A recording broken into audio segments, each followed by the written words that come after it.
النهاردة هنتكلم عن مقبرة أثرية كانت سبب في ثراء عيلة اسمها عيلة عبد الرسول بعد استيلائهم على مقتنيات المقبرة الأثرية دي، واللي كانت بتضم مومياوات وتوابيت جنائزية لأكتر من 50 شخصية فرعونية لملوك وملكات وأمراء الأسر الفرعونية واللي حكموا مصر على مر التاريخ. لو عايزين تتعرفوا على أحداث القصة دي إيه، خليكم معايا لنهاية الفيديو ويلا بينا نبتدي. الصدفة وحدها كانت العامل الأساسي ورا اكتشاف سر خبيئة الدير البحري بمدينة الأقصر، واللي كانت من أكبر الاكتشافات الأثرية العظيمة سنة 1881، واللي اكتشفها عيلة عبد الرسول قبل 10 سنوات من تاريخ الاكتشاف ده، يعني سنة 1871. وهي عيلة اتشهرت بعد الاكتشاف ده بتجارة الآثار، وكانت بتعيش بقرية القرنة بالأقصر. عيلة عبد الرسول كانت بتهتم برعي الأغنام والماعز، وفي يوم من الأيام كان أحمد ومحمد عبد الرسول قاعدين على حجر بالدير البحري بيتكلموا، وفجأة بعدت واحدة من الماعز اللي كانوا بيرعوها عن القطيع، وبدأت تبعد أكتر وأكتر. فقام أحمد ومحمد عبد الرسول عشان يشوفوها، فلقوها واقفة على صخرة كبيرة، ولما قربوا منها انهارت الصخرة ووقعت المعزة في حفرة عميقة جدا. جري الاتنين عشان يشوفوها، لقوها وقعت وماتت.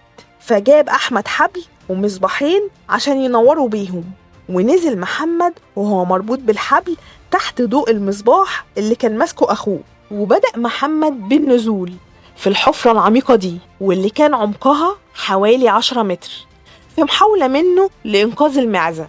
وأول ما نزل لقى مدخل لممر منحوت في الصخر، لكن اللي محمد شافه أصابه بالذهول.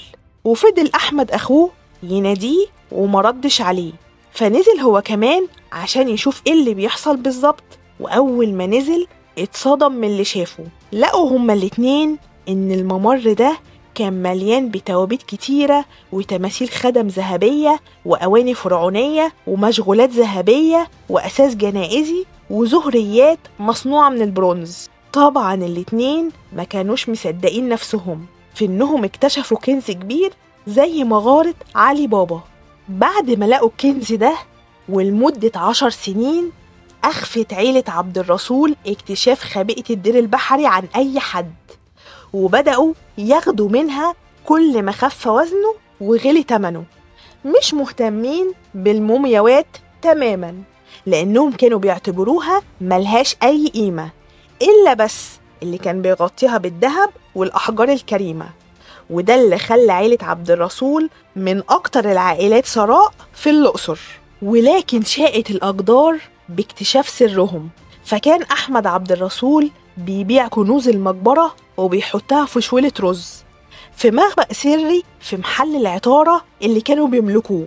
فقام واحد اسمه فاروق البرجوازي المصري بشراء زهريتين بيعودوا للعصر الفرعوني، وكانوا في حالة رائعة جدا. ولكن لسوء حظهم كان بيراقبهم وبيراقب مخبأهم واحد اسمه كمال، وده كان المساعد لجاستون ماسبيرو رئيس هيئة الآثار وقتها، واللي اشترى الزهريتين دول من فاروق وقام بعرضهم على ماسبيرو، اللي أعجب بجمالهم جدا ودقتهم النادرة، واللي كان بيرجح إنهم كانوا لملوك عظماء. فشك جاستون ماسبيرو وبلغ شرطة الأقصر بالقبض على أحمد عبد الرسول. ولكن مع بداية التحقيقات وعدم علم أي شخص غير عيلة عبد الرسول بمكان الخبيئة وبشهادة الأهالي في صالح المتهم، تم الإفراج عن أحمد مؤقتا مع فرض مراقبة عليه وعلى أسرته. وبعد شهور حصل خلاف كبير من محمد وأحمد عبد الرسول، لأن أحمد طالب بنصيب أكبر من الخبيئة وحاول إبعاد محمد عن الكنوز اللي لقوها. لما عرفت الشرطة اللي حصل من خلافات بين أحمد ومحمد عبد الرسول استدعوا محمد وأقنعوه بالاعتراف مقابل عدم سجنه، وفعلا اعترف بكل حاجة حتى مكان خبيئة الدير البحري. وتم القبض على أخوه أحمد، وتم الكشف أخيرا عن خبيئة الدير البحري وتسليمها بعد 10 سنين من اكتشافها لرئيس هيئة الآثار جاستون ماسبيرو، واللي أعلن في خطاب عالمي رسميا اكتشاف استثنائي بيضم حوالي 44 مومياء لملوك وملكات مصر العظماء بترجع لعصر الدولة الحديثة، زي مومياء رمسيس الثاني ومنحوتب الثالث وسيتي الأول وسقننرع وأحمس وتحتمس الثالث.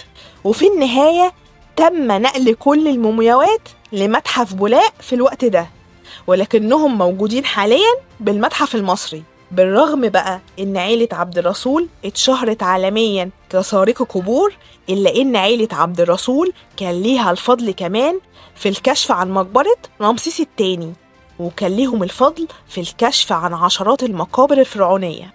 عشان كده طلبوا إنه يتم صك جنيه إنجليزي من الذهب ويتحط فيه صورة عبد الرسول زي ملكة بريطانيا، وفعلا تم صك عملة باسمه وموجود نسخة منها بالمتحف البريطاني.